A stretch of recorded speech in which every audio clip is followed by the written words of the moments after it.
Donc le coup d'État qui est mené par Hitler par la force va malheureusement l'emmener en prison. Donc Hitler va rester en prison après ce coup d'État en 1923 jusqu'en 1928. À la sortie de prison, Hitler va donc remporter au début des victoires très dérisoires aux législatives. En 1928, il se représente et ne recueille que 2,6%, alors que quelques années plus tard, en 1932, effectivement, il va gagner la majorité législative avec 43,9% des voix.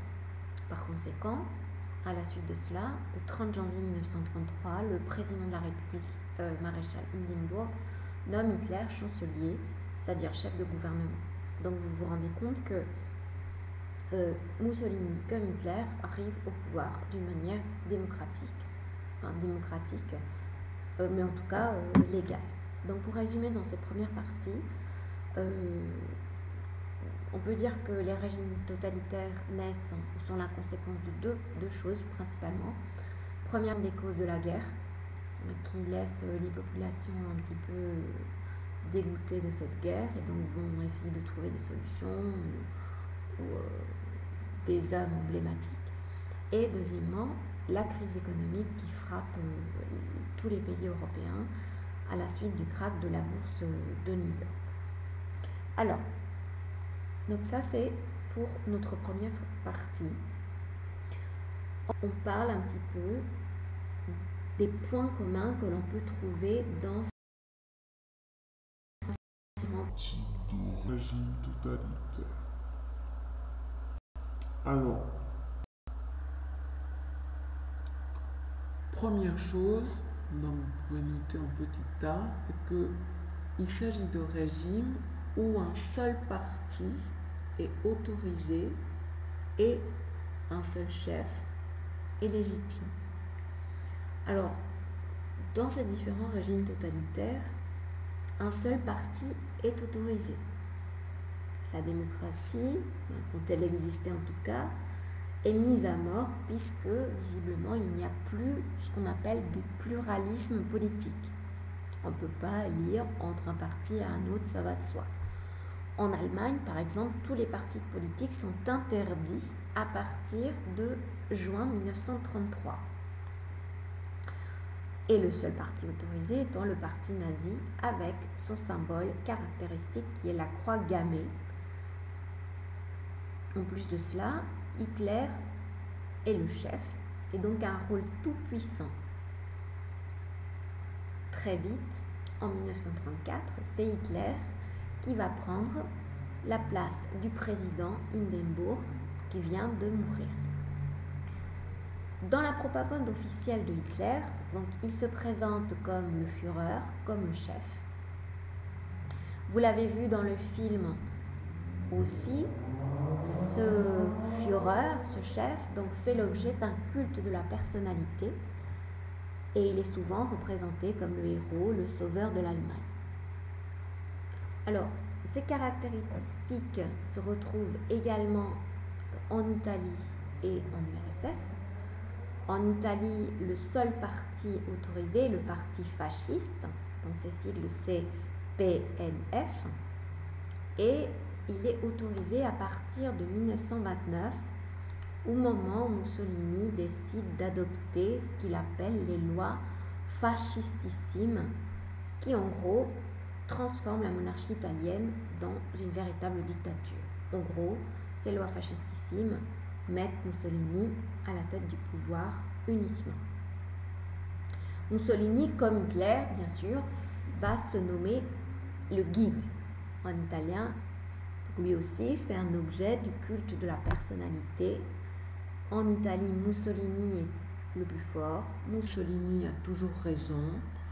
Et comme Hitler, il utilise la propagande, la radio, les médias, les affiches, le cinéma, la photographie pour montrer sa supériorité et sa volonté d'être présent partout en Italie.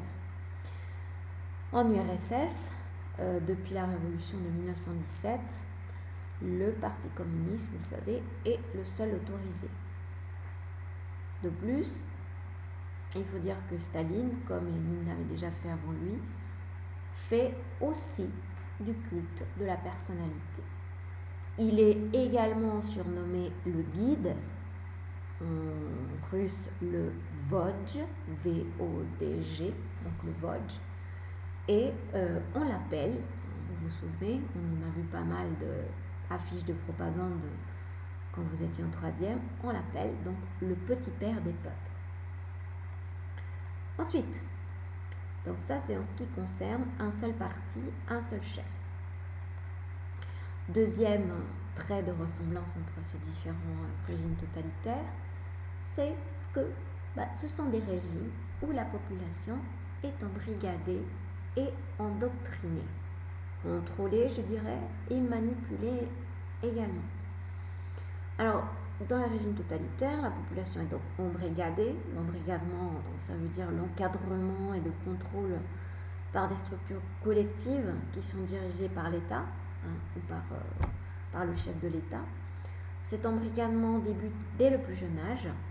Alors, on a déjà parlé sur l'embrigadement dans l'Allemagne nazie. En ce qui concerne l'Italie, la jeunesse est également intégrée dans des organisations fascistes. Alors en Italie, cette éducation commence un petit peu plus jeune. En Italie, elle va de 4 à 21 ans. Alors les enfants commencent dans des institutions, dans des organisations qu'on appelle les fils de la Louve. Ensuite, de 4 à 8 ans, les enfants italiens rentrent dans les balilas, de 4 à 8 ans. Qu'est-ce que je veux dire? De 4 à 8 ans, ils sont dans les fils de la Louve, et de 8 à 14 ans, ils sont dans les balilas. Alors, ces organisations, tout comme les jeunesses hitlériennes, ou comme les jeunesses staliniennes, elles ont pour but d'intégrer l'idéologie du régime aux enfants, donc de les entraîner, de les transformer, de les faire des hommes obéissants, et aussi de les initier à des exercices militaires, en gros fabriquer des futurs soit fascistes, soit des futurs nazis, national-socialistes. Dans cet encadrement, mais cet encadrement, vous le savez, ne se limite pas uniquement à la jeunesse. Tout le long de leur vie, la population, les jeunes vont continuer à être embrigadés et endoctrinés essentiellement par le rôle de la propagande. Donc la propagande qui est partout. Pour Mussolini aussi, il s'agit des affiches de propagande qui sont présentes un petit peu partout. Ce procédé qu'on retrouve en Italie et en Allemagne se retrouve également, vous le savez, en URSS. En Russie, les structures qui encadrent la jeunesse les plus célèbres, c'est donc la jeunesse stalinienne ou les Komsomol, K-O-M-S-O-M-O-L-S. Donc les Komsomol sont des encadrements donc, pour la jeunesse dans l'URSS de Staline. En Allemagne, enfin, donc je le rappelle,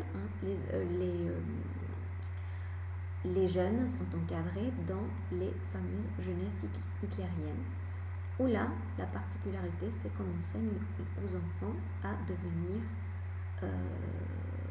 également racistes et antisémites.